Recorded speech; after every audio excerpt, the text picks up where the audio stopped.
knows that Danielle hears maybe 60% of what's said and interprets the other 40%, so the story becomes our own. So this was about a year ago.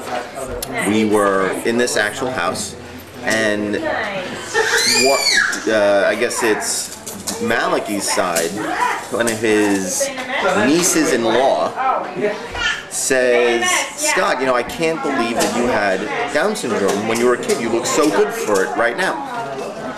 And I say, "Oh my God!" "What?" And she says, "Yeah, you know, it's really amazing. I mean, you speak. I mean, like, you know, you're a functional human being, and it just you look great." And I'm like, "I'm not sure what you're talking about." Where are we going with this? So I say, "Well, where'd you hear that?" And she says, "Well, I heard that from Danielle."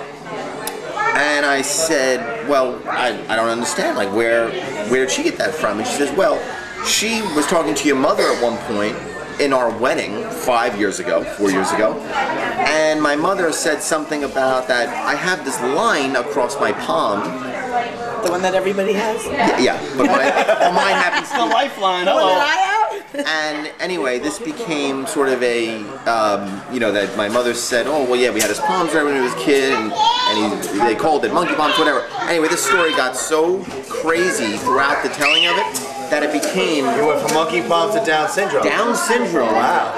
And that, you know, I was one of those guys who beat the odds. And so they told Jen, and Jen came back and said, "You know, it's really great to know that you beat the odds of Down syndrome." You grew out of how? You grew out This of it. wasn't like some sort of sick Iona joke. She wasn't a backhanded Iona joke that you guys went to Iona. All right. No, this was a telephone gone wrong.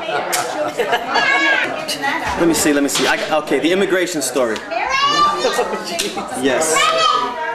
One summer, my Aunt Danielle was kind enough to recommend me for an immigration job. Yeah, booby, immigration. We don't like, you know, sometimes, you know, immigration comes with certain parts of our family we don't like, but that's not this story. Okay. So here I was, nervous on the job interview.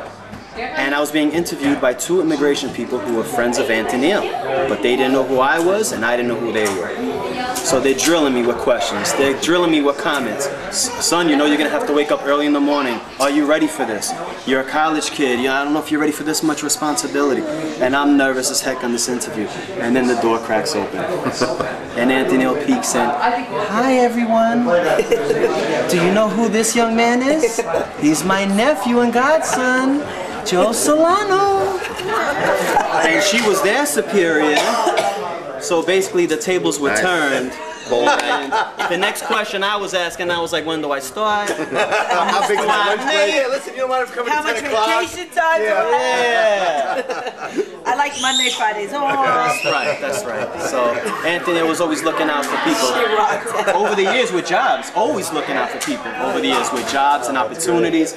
Very ambitious she is, and helping people along as well. So that's my Anthony. That's a good one. Kudos, Anthony. That's a good one. Thank you, Anthony, for that job. It was a good job too. You never got me a job. We were playing dice. We were playing dice in the basement. I'm never gonna Mental forgive note. you because you never got me a job. Okay. It's all right.